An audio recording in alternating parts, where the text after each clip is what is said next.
Hi, welcome to our channel. ఇవాళ బేగం బేగం స్టైల్లో పన్నీర్ దోశ ఎలా చేయాలో చూద్దాం. ఫస్ట్ దోశ పాన్ పెట్టుకొని కొంచెం హీట్ అయ్యాక ఇలా వాటర్ వేసి చెక్ చేసుకోవాలి. తర్వాత ఒక 2 స్పూన్స్ ఆఫ్ దోశ బ్యాటర్ తీసుకొని పెద్ద దోశ వేసుకోవాలి. దోశ వేసుకున్నాక మనం ముందుగా ఆల్రెడీ సన్న రవ్వతోటి కొంచెం జారుగా ఉండే ఉప్మా ప్రిపేర్ చేసుకోవాలి. దోశ వేసాక ఒక 2 స్పూన్స్ ఆఫ్ సన్న రవ్వ వేసి తర్వాత దానిపైన కొంచెం దోశ చట్నీ వేయాలి. దోశ చట్నీ వేసాక లైట్గా కారం వేయాలి. ఆ 3 కలిపి దోశ మొత్తం స్ప్రెడ్ చేయాలి. వీడియోలో చూపించిన విధంగా మొత్తం స్ప్రెడ్ చేయాలి దోశ ఫుల్గా.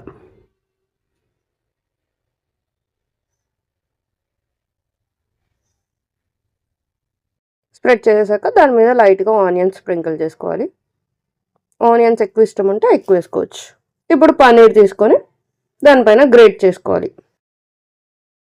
మనకి ఇష్టం ఉంటే ఎక్కువైనా గ్రేట్ చేయొచ్చు, లేకపోతే లైట్గా గ్రేట్ చేసుకోవాలి. పన్నీర్ గ్రేట్ చేసుకున్నాక ఆయిల్ దోశ చుట్టూ వేయాలి. దోశ చుట్టూ వేసాక దూరగా బాగా కలర్ వచ్చే వరకు కాలనివ్వాలి. కాలనిచ్చాక ఫ్లిప్ చేసుకుంటే బేగం బజార్ స్టైల్ పన్నీర్ దోశ రెడీ. ప్లేట్లోకి సర్వ్ చేసుకొని తినడమే. Thanks for watching our channel. Please consider like, share, comment and subscribe to our channel.